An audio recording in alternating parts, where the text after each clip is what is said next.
Merhabalar, Yüksel'le örgülere hoş geldiniz. Güzel bir büstiyer çalışması yapacağız şimdi. Hemen bilgileri de vereyim. %60 koton, %40 polyester. Güzel bir ip, ince. 1,75 kalınlığı, 50 gram, 100 metre. Ve 2,5 milim tığ diyor. Ben de 2,5 milim tığ kullanıyorum. 4 numara 2,5 milim tığ. Biraz yumuşak olanlarından seçin. Şimdi aynı marka olması gerekmiyor. Bu bir reklam da değil zaten. Herhangi bir markanın böyle pamuklu ipleri ki çok fazla var. Yani bunu bulamazsanız bir başkası var. Şimdi çok fazla miktarda olduğu için mutlaka birkaç tanesine denk gelirsiniz.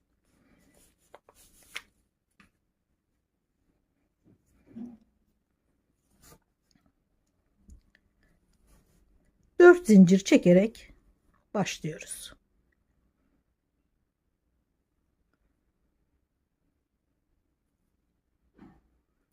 Bir, iki, üç, dört. İlk zincire ilmek kaydırarak bağlıyorum. 3 zincir. Bu bir trabzan oluyor. Yuvarlağın içine 6 tane trabzan örüyoruz. 2,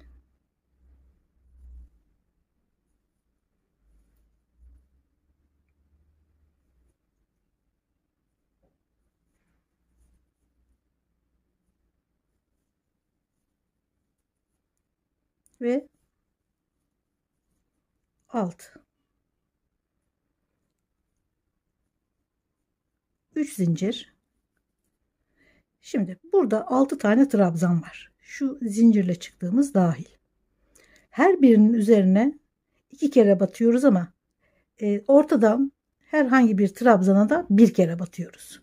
2, 2, tek, 2, 2, 2. Yani çift batarsak 12 tane trabzan olur. Bize 11 tane gerekiyor. O yüzden ortadaki trabzanlardan birine tek batacağız.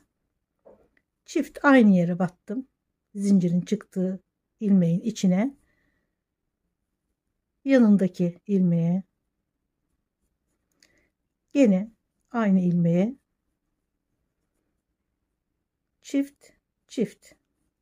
Şimdi bir tane tek batıyorum.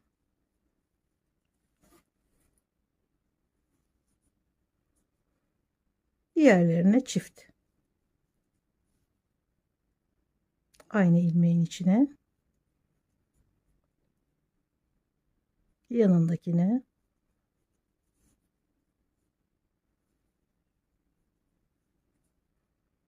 ve son trabzana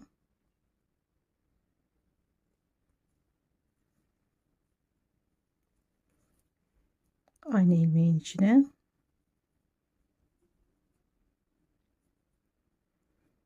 2, 4, 5, 7, 9, 11. 11 trabzan. 3 zincir. Şimdi desene geçiyoruz. Gerekli trabzanımızı ördük gerekli sayıda. Yanındaki ilmeğin içine batıyoruz. Yanındakine.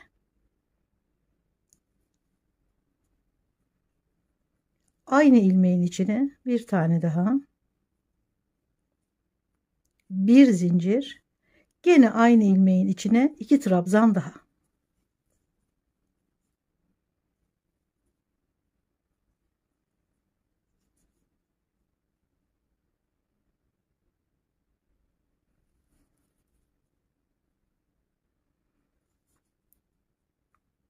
Sonra şu aşağıdaki, yani yanındaki trabzana içinden batıyoruz.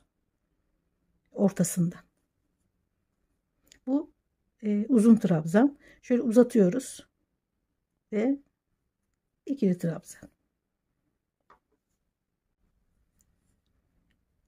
Sonra yanındakine gene 2 kere aynı ilmeğin içine, araya bir zincir, gene aynı ilmeğin içine 2 trabzan daha. Trabzanları 2 2 batıyoruz. şuradaki uzun trabzanı örüyoruz, uzatıyoruz. Sonra gene yanındaki trabzana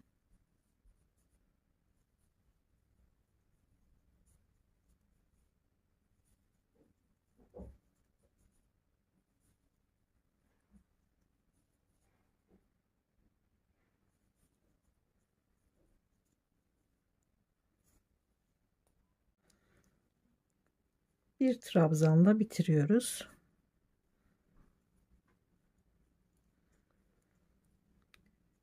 Şimdi biterken ve başta 3 tane trabzan gözüküyor. Bu baştaki ve sondaki trabzanları sıraya dahil etmiyoruz. Saymıyoruz baştakileri. 2 2 2 devam ettim. Şimdi bu sıradan 2 kere daha tekrar edeceğim.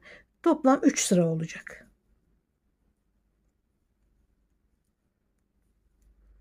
3 zincir çektim ve bir zincirlik araya 2 trabzan,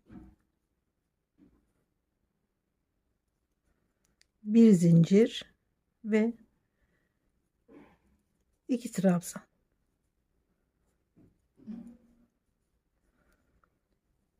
Şöyle arkadaki uzun trabzana yine ortadan batıyorum. Bu sefer bu şekilde batıyoruz ki görüntü aynen devam etsin. Yine uzatıyorum ve şimdi gene boşluğa 2 trabzan, bir zincir, aynı boşluğun içine 2 trabzan daha ve şöyle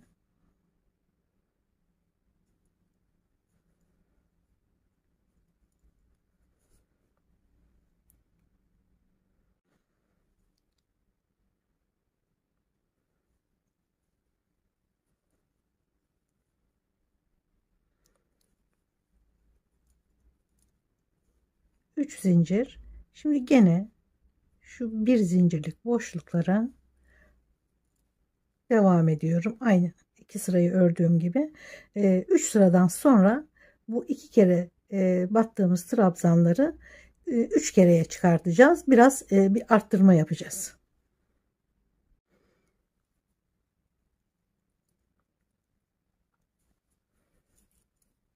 Şimdi 3'e çıkartıyoruz.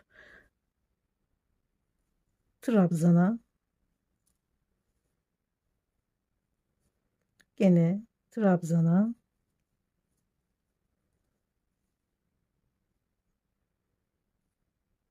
ve boşluğa bir zincir, gene boşluğun içine bir tane, yanındaki trabzana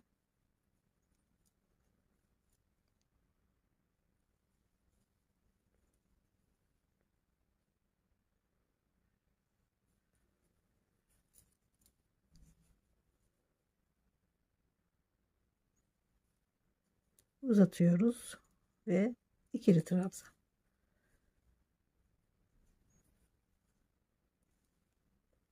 Pardon.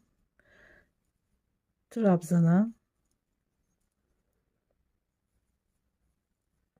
trabzana ve boşluğa 3 tane trabzan, bir zincir, tekrar boşluğun içine bir tane trabzana, bir tane daha, 3 tane.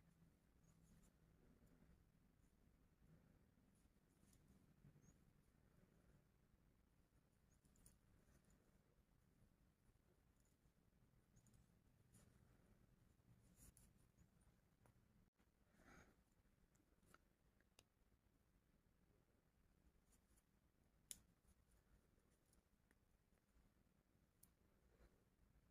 3 3 battık bu sefer.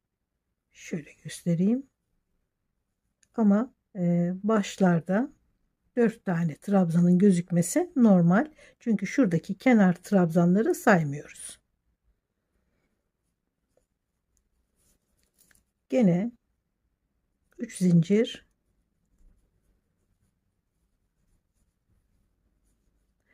3'e çıkartmıştık. Şimdi bu 3 trabzanda sabit tutmamız gerekiyor. 3 sıra daha öreceğiz.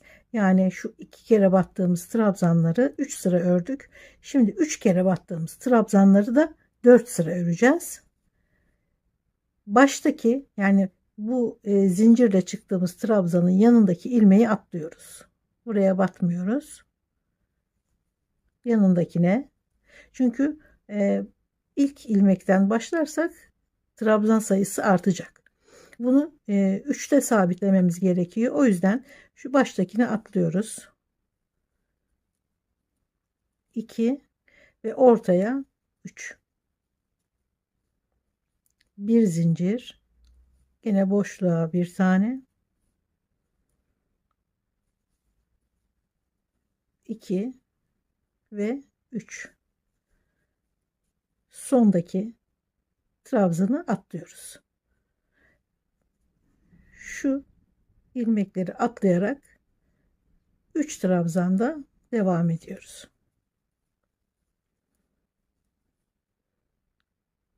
İkinciye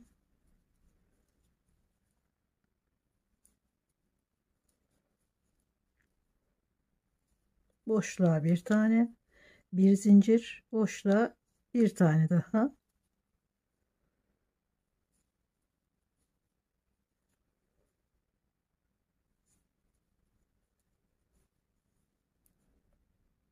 Yine bunu atlıyorum. Uzun trabzana geçiyorum. Aynen bu şekilde iki sıra daha örüyorum. 3 kere ördüğümüz trabzanlar 4 sıra oluyor. 3 sıra ikişer kere batarak ördüm. 4 sıra üçer kere batarak ördüm. Şimdi 4 kere batacağız.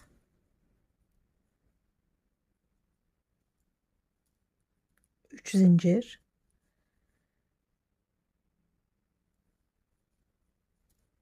bir, bunu saymıyoruz. Zincire çıktığımız trabzanı saymıyoruz. 2, 3 ve boşluğa 4.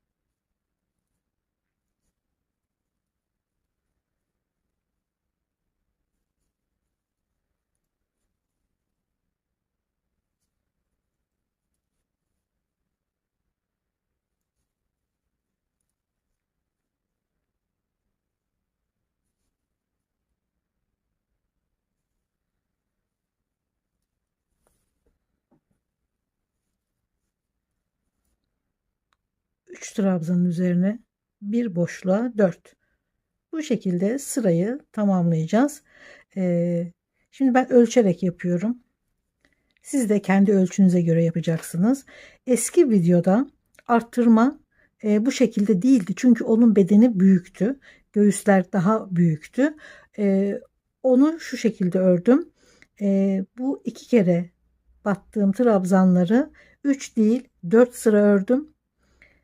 Sonra bu 3 kere battığım trabzanları bir sıra örüp hemen diğer sırada 4 kere batarak ördüm trabzanları. Hemen büyütmem gerekiyordu. O şekilde, yani göğüse göre arttırmalar yaptım. Ama bu sefer daha küçük beden ve daha ufak bir göğüs için örüyorum. Tabii arttırmayı da değiştirdim. Bu şekilde devam ediyorum. Şimdi gene ölçerek ne kadar gerekiyorsa o kadar 4 trabzan olarak devam edeceğim.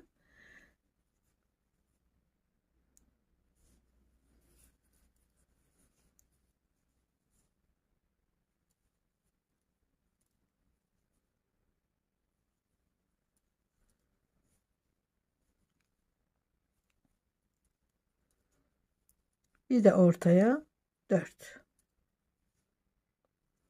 Bir zincir, gene ortaya bir, trabzanlara 2, 3 ve 4.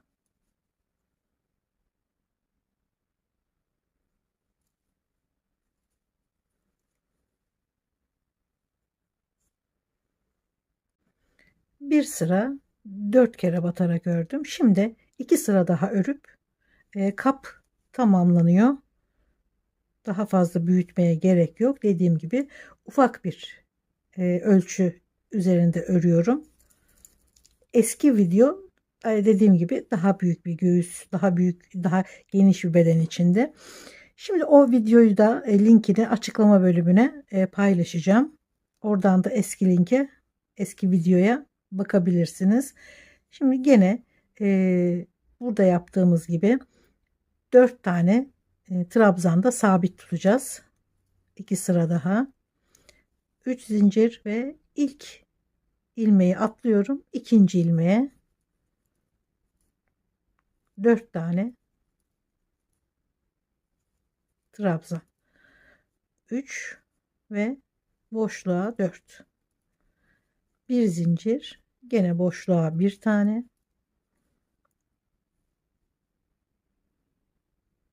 3 tane trabzanlara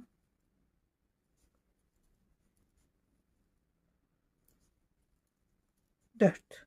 Şu sondaki ilmeği atlıyorum.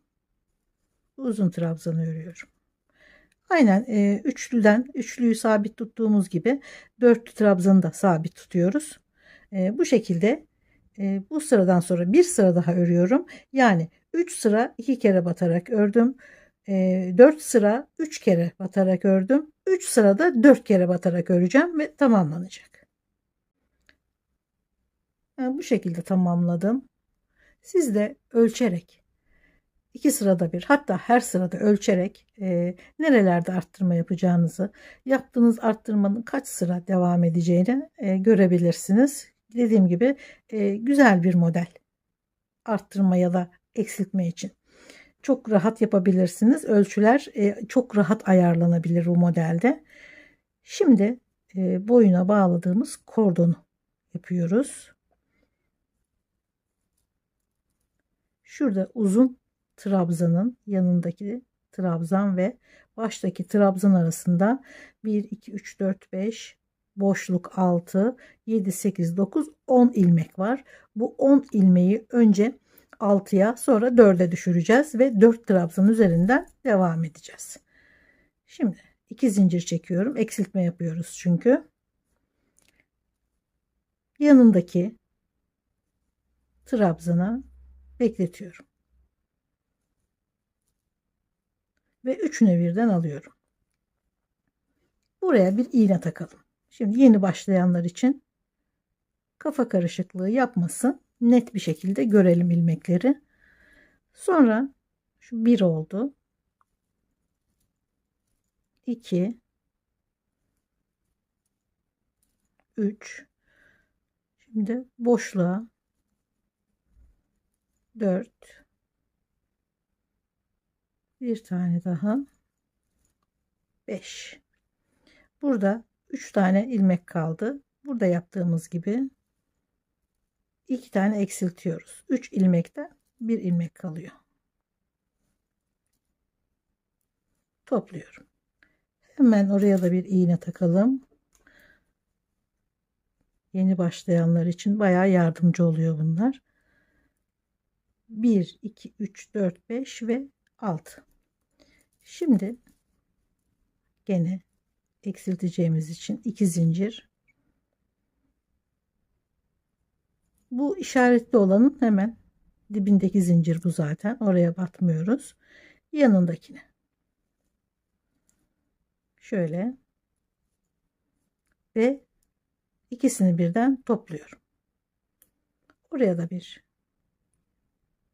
iğne takalım. 1 2 trabzan, 3 ve burada da 2 tane ilmek var. Oraya da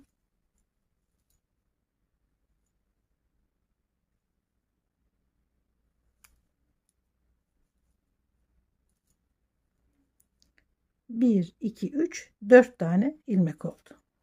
Şimdi 3 trabzan, artık eksiltmiyoruz. 4 tane trabzana ulaştık. Yanındakine 2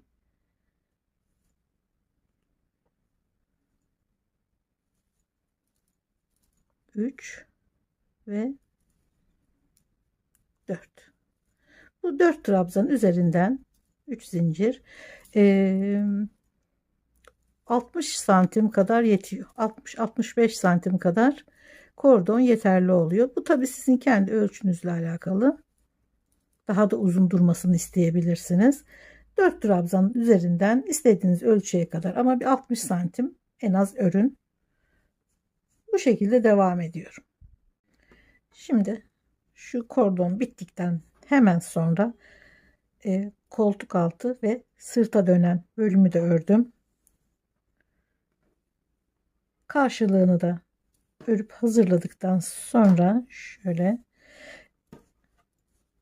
burada yaptığımız örgüyü şurada kabı bitiriyoruz.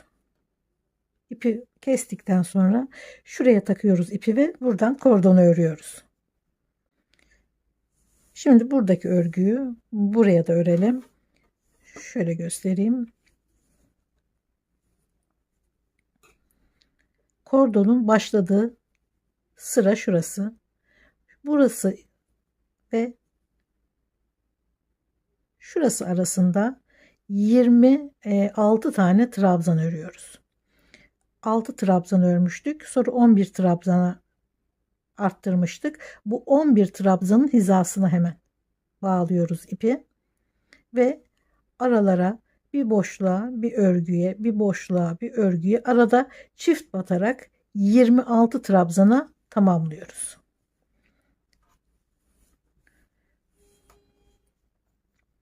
İpi hemen şu kordonun başladığı yerden bağlıyorum.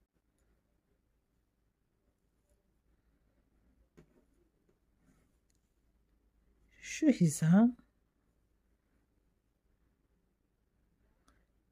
örgünün içine batıyorum.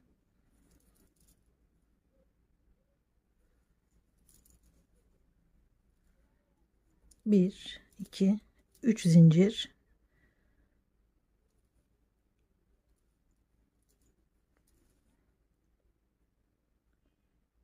Sonra örgünün içine batıyorum. Boşluğa,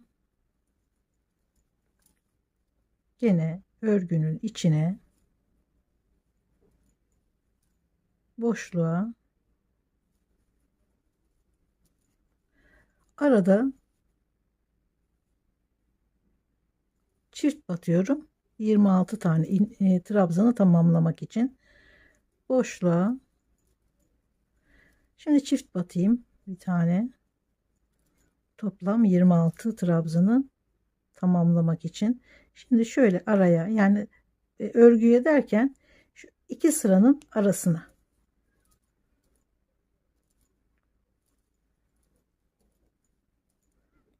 boşluğa,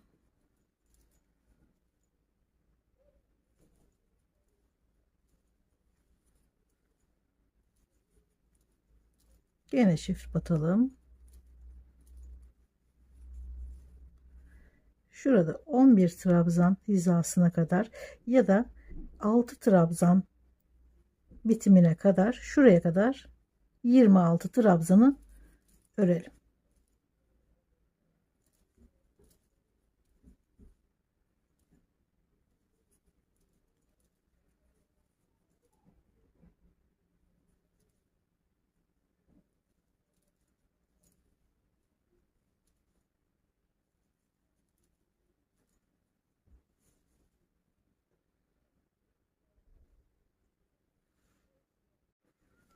Yirmi beş ve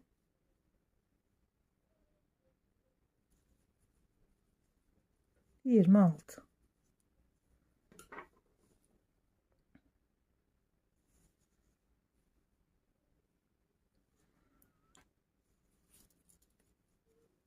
Üç zincir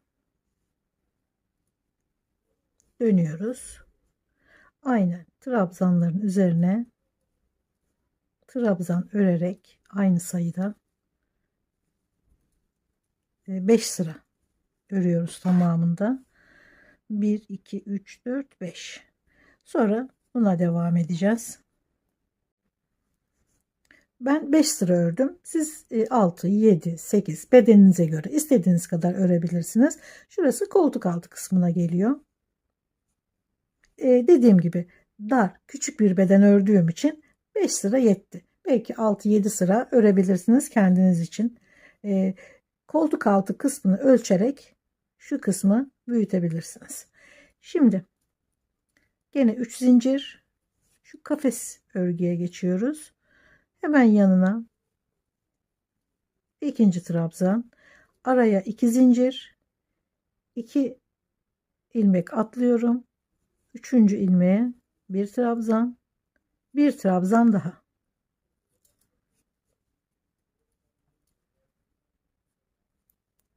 İki zincir, 2 ilmek atlıyoruz.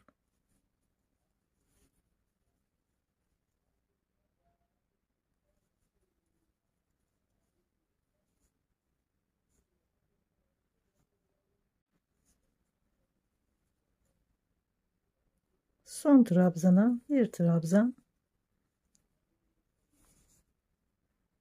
1 2 3 4 5 6 7 tane 2 2 trabzan örüyoruz.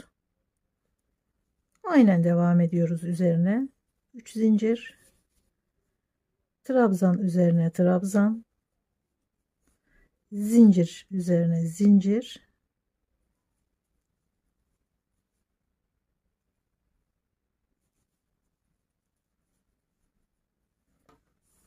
bir 2 3 4 5 6 7 8 9 10 sıra örmüşüm.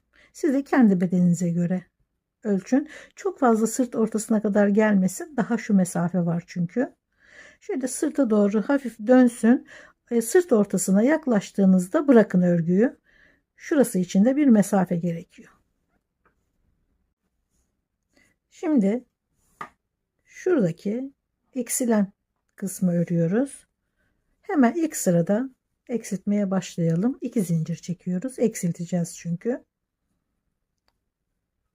Yanındaki trabzana, boşluğa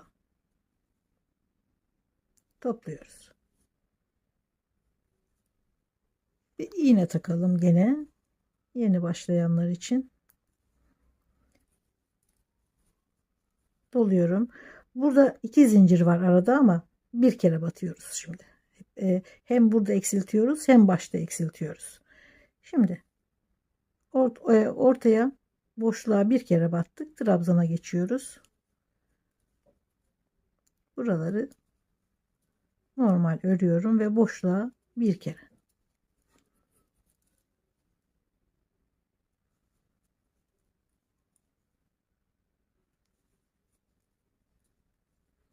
Boşluğa bir kere.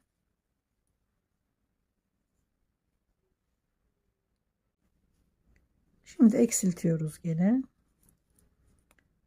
Boşluğa bir, 2 tane trabzan, 3 ilmek. Önce boşluğa, sonra trabzana, sonra en sondaki trabzana ve topluyoruz. Buraya da bir işaret alalım. 2 zincir. Şimdi gene eksiltmeye devam edeceğiz. Bu ilmek zaten şu zincirin çıktığı ilmek. Onun yanına batıyoruz. Yanına batıyoruz ve topluyoruz.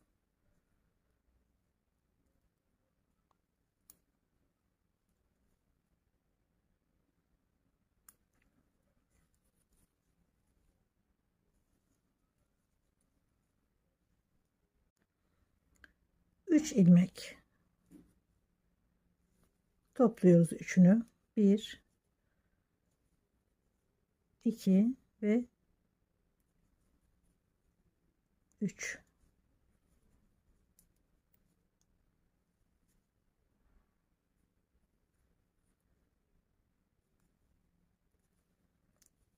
Gene 2 zincir. Şurası batacağımız bir ilmek değil. Zincirin çıktığı ilk ilmek. Tabii ki orayı atlıyoruz. Zaten var 2 zincirle. yanındakine topluyoruz.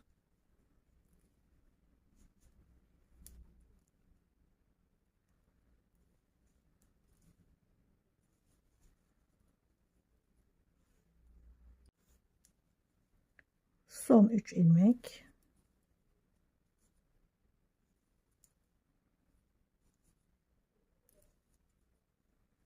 topluyoruz.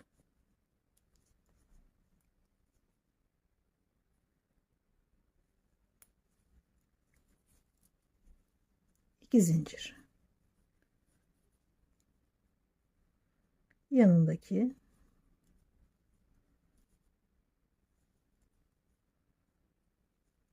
gene topladık. Artık iğne takmamıza gerek yok. 2 3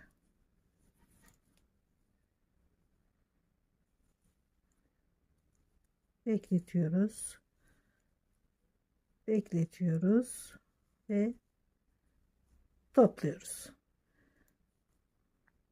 1 2 3 4 ilmek kaldı.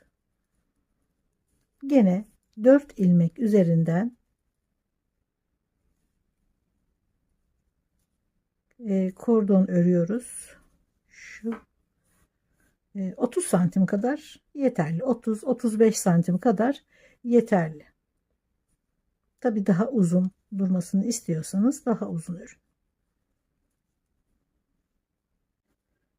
Şimdi şu araya ufak bir üçgen öreceğiz.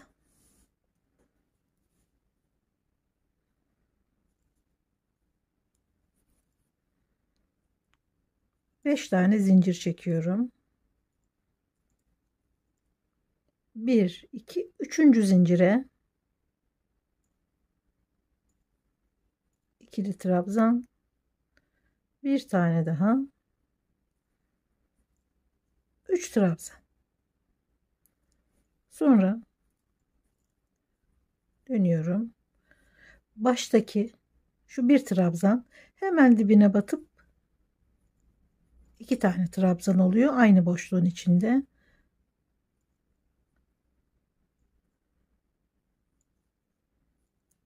Ortaya bir tek trabzan, sonra sondaki trabzana da 2 kere batıyoruz aynı ilmeğe. 5 tane trabzan oldu. Gene 3 zincir, aynı ilmeğin içine çift batıyoruz.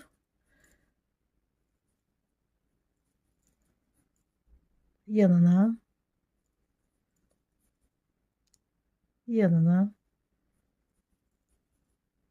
ve sondaki trabzana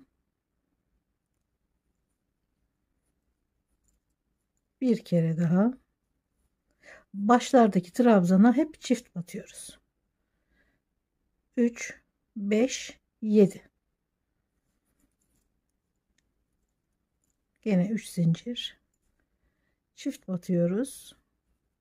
11 trabzan olana kadar devam ediyoruz.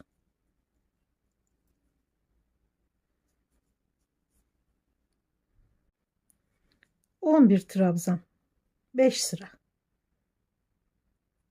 Şimdi bu üçgeni şöyle dikiyoruz. Biraz ip bırakıyoruz. Bir iğne yardımıyla şöyle dikip yerleştiriyoruz. Son sıranın bir altından. Şöyle. Son sıranın hemen bir altından, şuradan itibaren 5 sıra sayıyoruz. 1 2 3 4 5 sıra. Şöyle her iki tarafı da son sıranın hemen altından dikiyoruz 5 sıra üzerinde. Şöyle 5. sıraya tutturdum ipi. Elimle de son sıranın hemen altından sabitledim ve şöyle ince iple, tek kat ipler alarak hafif bir dikiş yapıyoruz hiç sıkmadan. Çok gevşek olmayan, çok da sıkı olmayan, doğal görünmesi için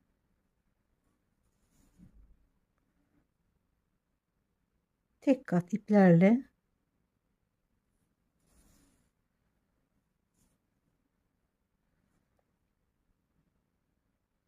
çok seyrek dikmeyin.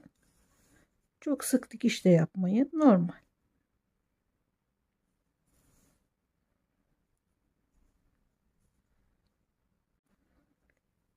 Son sıranın hemen altından birleştiriyoruz.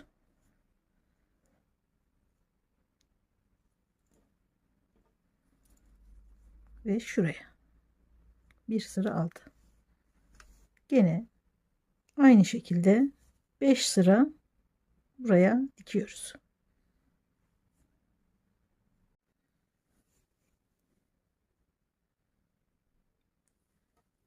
Şimdi bu büstiyerin alt kısmı. Üçgeni ufak yaptık. Şuraya kadar sıfırlayacağız. Çünkü dümdüz olması gerekiyor alt kısmı. Kenar deseni öreceğiz oraya da. Şu kısmı sıfırlayana kadar bir A örgüsü yapacağız. Yani file örgüsü. Bu şekilde de devam edebilirdik ama bu görüntüden sonra bir A file görüntüsü daha hoş duruyor. O yüzden hemen şuraya kadar şöyle sıfırlayana kadar birkaç sıra A örgüsü yapacağız.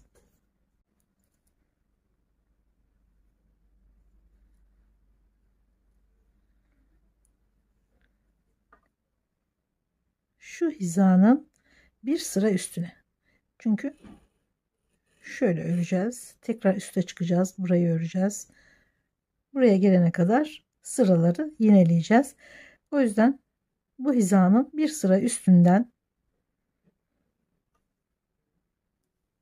ipi bağladım.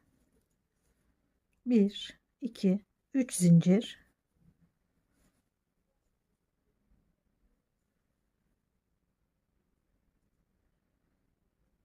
Hemen şuraya bu şekilde gene 3 zincir, 2 tane atlayıp 3. ilmeğe bir sık iğne, 3 zincir, 2 ilmek atlıyoruz. Üçüncüye gene sık iğne,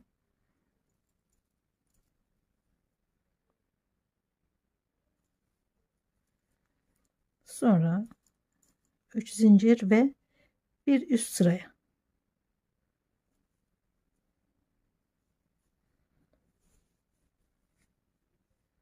İlk sırayı ördük. Şimdi tekrar şu bir üst sıraya geliyoruz.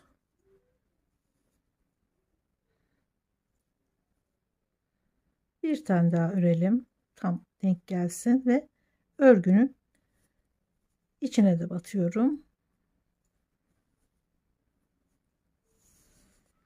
Şimdi 3 zincir dönüyorum. Şöyle 3 zincir boşlukların içine.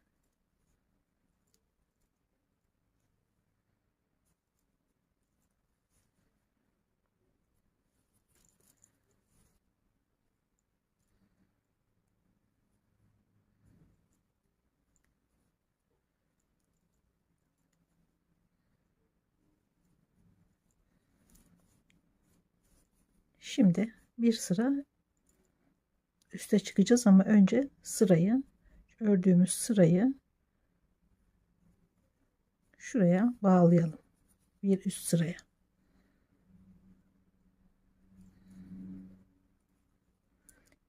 Bir üst sıraya daha çıkıyoruz.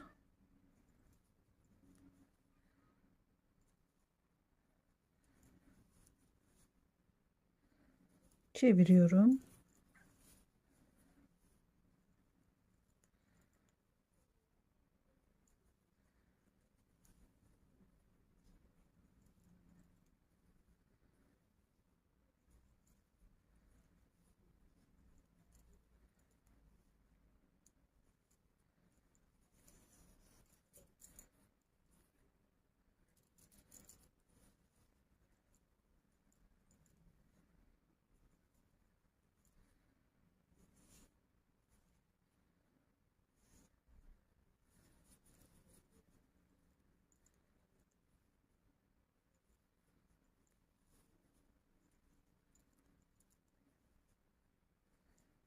ve sırayı tamamlıyoruz.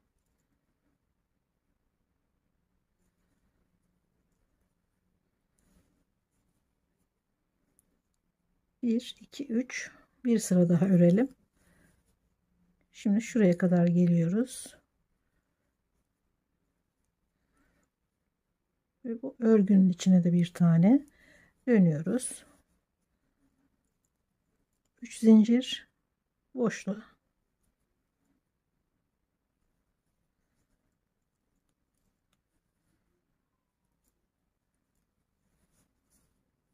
Devam ediyorum.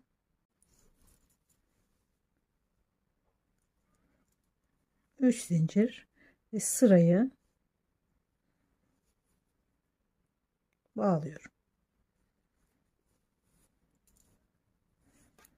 Bu şekilde alt kısmı, şurayı, şuradaki boşluğu file deseniyle aynı hizaya getirdik. Kapların en alt ucuyla ortadaki desenin hizası aynı devam ediyor dümdüz bir şekilde. Bunu tabii ki tamamını sık iğne de yapabilirdik ama sık iğneden sonra şöyle bir file görüntüsü daha güzel duruyor. Siz isterseniz tamamını sık iğne de, yani şu şekilde de yapabilirsiniz. Şu kafes örgüden şu kafes örgünün bitimine kadar file örgüsü öreceğiz bir sıra. Bu 3 zincirliydi. Şimdi öreceğimiz 5 zincirli.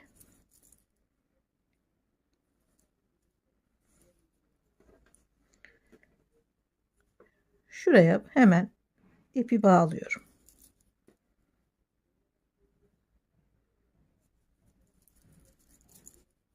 Ve 30 tane A örgüyü buraya belirli aralıklarla örüyorum.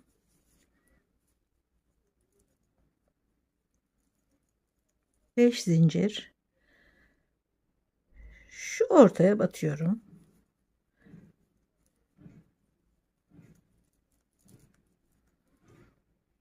Şuraya sıranın hizasına örgünün içine batıyorum. Belirli aralıklarda olacak, rastgele olmasın. Hep aynı aralıklarla. Şimdi gene örgünün şu boşluğa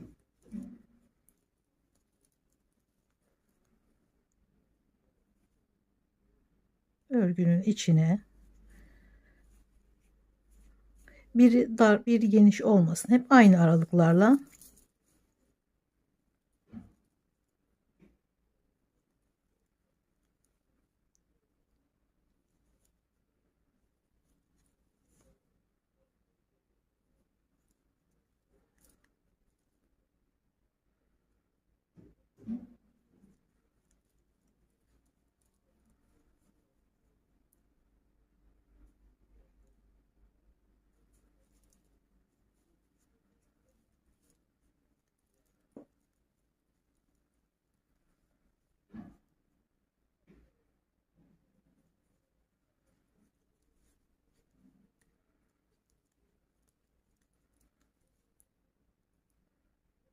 bu şekilde, bu aralıklar yeterli. Buraya gelene kadar 30 tane bu şekilde file örgü olması gerekiyor. Bu 30 tane file örgünün üzerine deseni kuruyoruz.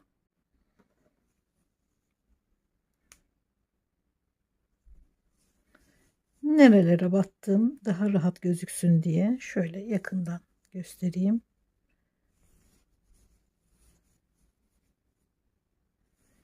Otuz tane file örgüyü yerleştirdik. Şimdi sıra başına geliyorum.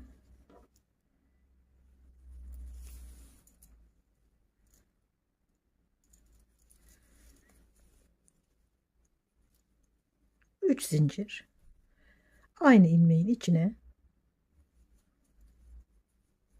iki tane trabzan oldu. 1 2 3 zincir, şuraya atlıyorum.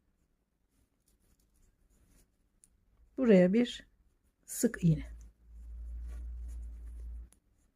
bir zincir, hemen yanındaki boşluğa 11 trabzan,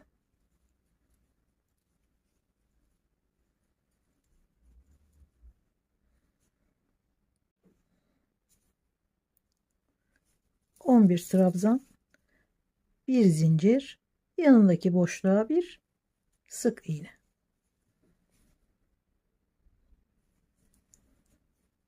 3 zincir.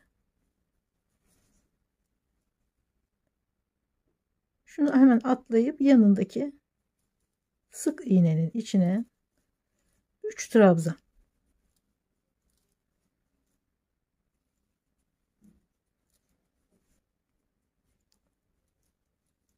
3 zincir,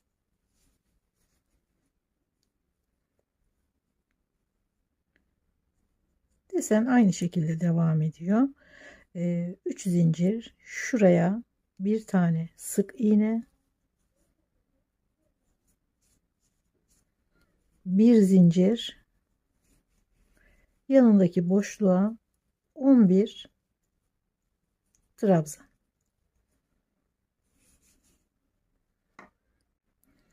11 trabzan, bir zincir, yanındaki boşluğa bir sık iğne,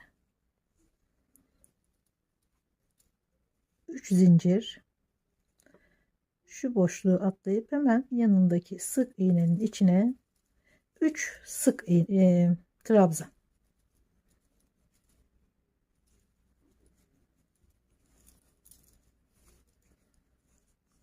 yine 3 zincir, yine burayı atlıyoruz. Şu boşluğun içine bir tane sık iğne, şuraları atlıyoruz örerken, bir zincir ve 11 trabzan,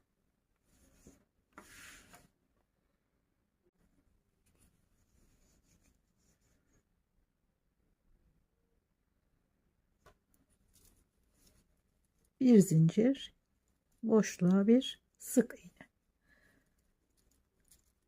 3 zincir, şu boşluğu atlayıp hemen yanındaki sık iğneye 3 trabzan,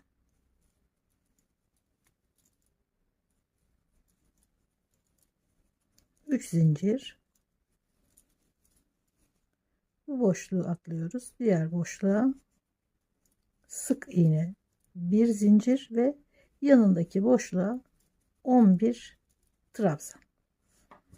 Sırayı bu şekilde tamamlıyoruz. Sıranın sonunda sıraya başlarken yaptığımız gibi 3 zincir ve 2 trabzanla bitiriyoruz.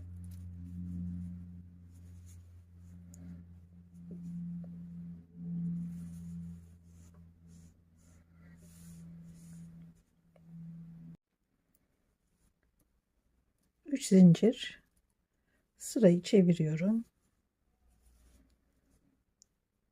2 tane trabzanın diğerine de bir trabzan, bir zincir, şu 11 trabzanın ilkine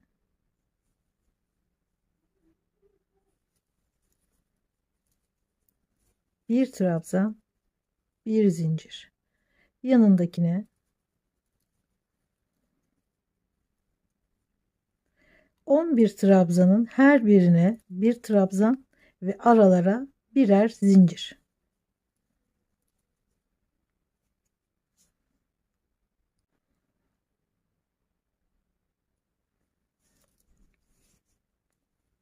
Bir zincir, 3 trabzanın her birine bir sık iğne,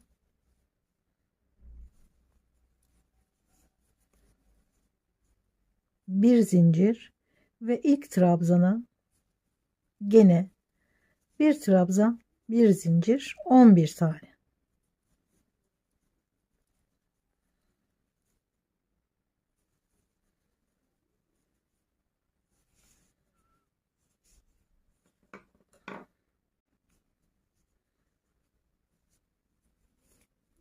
Bir zincir, yine 3 trabzanın üzerine 3 sık iğne.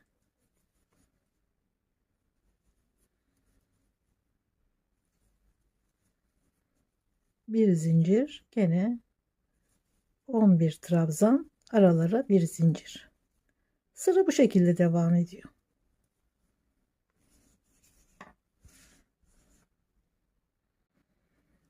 Sırayı 2 trabzanla bitiriyoruz. 2 trabzanla başladığımız gibi.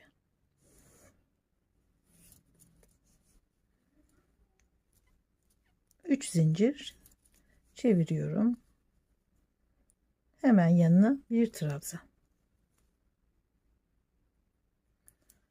Bir zincir, 5 tane trabzanın üzerine, şurada 1 2 3 4 5 trabzanın üzerine her birine gene bir trabzan, bir zincir, bir trabzan, bir zincir,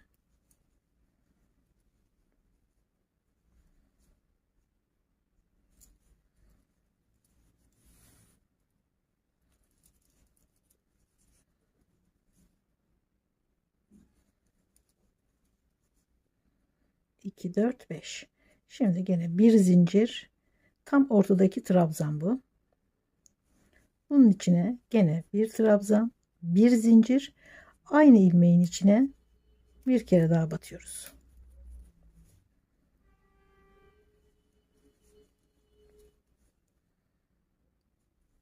Bir zincir, devam ediyorum.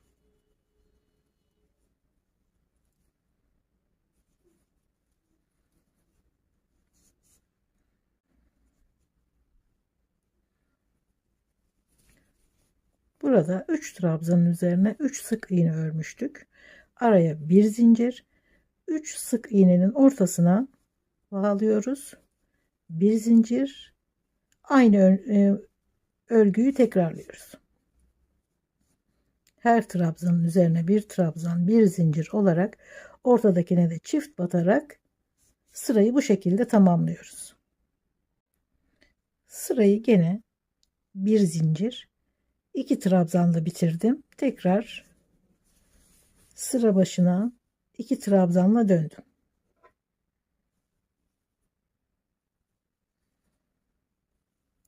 Şimdiye kadar ördüğümüz gibi 1 2 3 zincir, 1 2 3. trabzanın üzerine bir sık iğne. Şimdi 5 zincir, bir tane atlıyoruz diğerine. Şuradaki çift battığımız ikili trabzanın yanına. Şimdi buraya batıyoruz. Bu ortada kalıyor. Yine 5 tane. Şuraya atlıyoruz. 3 zincirle başladık. Ortada 3 tane 5 zincir olacak. 5 zincir, bir tane atlıyoruz diğerine. 3 zincir, 5 zincir, 5 zincir, 5 zincir. Şimdi 3 zincir çekiyoruz. Şurada sık iğne vardı ortada. Onun üzerine bir tane trabzan.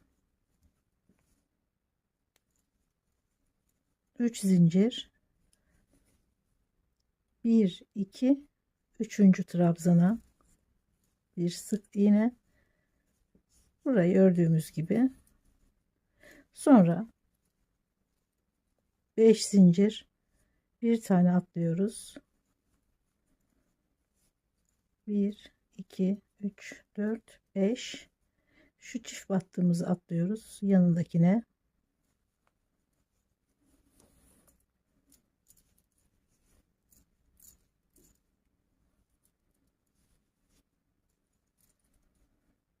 bir tane atlıyoruz diğerine.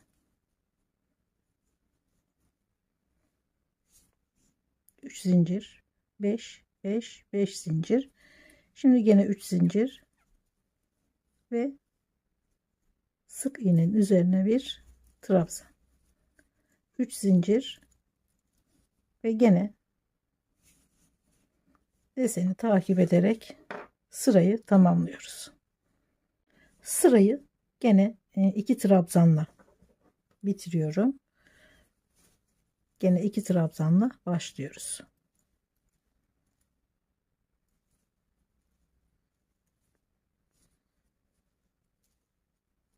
Üç zincir, hemen şuradaki boşluğun içine bir sık iğne, bir zincir, tam orta noktasındaki boşluğun içine 11 trabzan.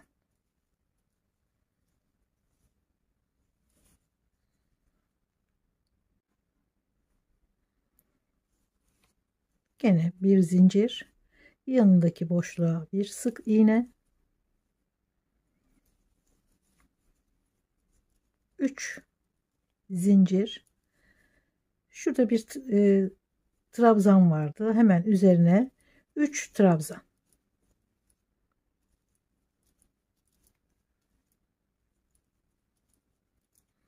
Bir alttaki desende olduğu gibi şurası. Gene 3 zincir, yanındaki boşluğa bir sık iğne, bir zincir, gene tam yukarıdaki tepedeki boşluğa 11 trabzan. Bu şekilde devam ediyoruz. Sırayı gene 2 trabzanla bitirdim. 2 trabzanla döndüm. Bir alt sırada bu deseni zaten ördüğümüz için hemen şöyle anlatayım. Gene 2 trabzan, 3 zincir ve bir trabzan, bir zincir, 11 tane örüyoruz. Sonra şuraya geldik, 3 trabzanın üzerine yine araya bir zincir ve bu 3 trabzanın üzerine 3 sık iğne.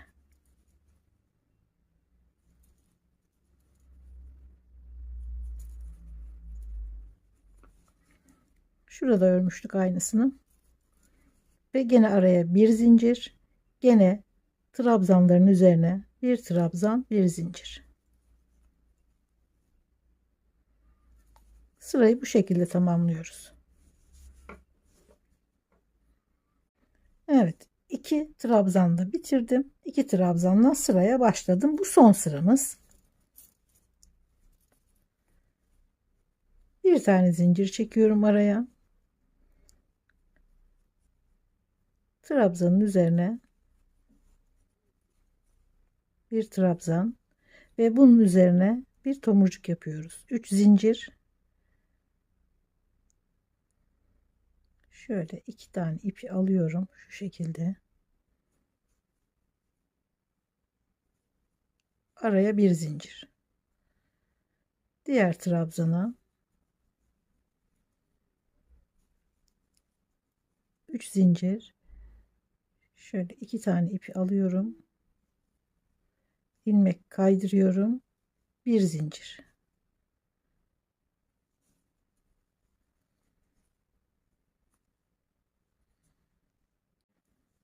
11 tane ördüm. Şimdi araya bir zincir.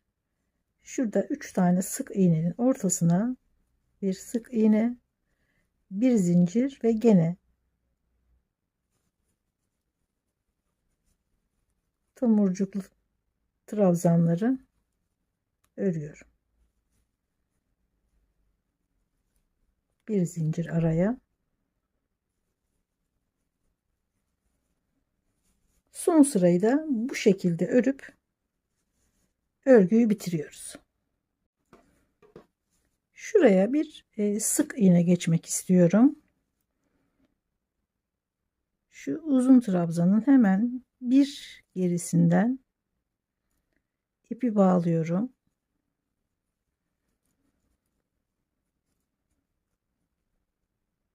Ve hemen her trabzanın üzerine sık iğne geçiyorum.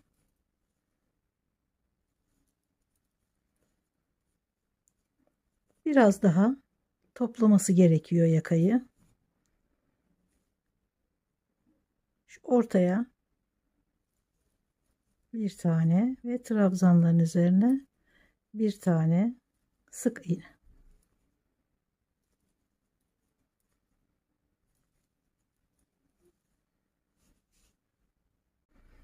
Göğüs ortasına geldiğimde son trabzanın üzerine alıyorum, bekletiyorum. Sonra şu ortaya alıyorum, bekletiyorum. Bu taraftaki trabzanların ilkine ve sonra hepsini topluyorum. Şuradaki iki ucu birleştirmiş oldum ve sık iğnelere devam ediyorum.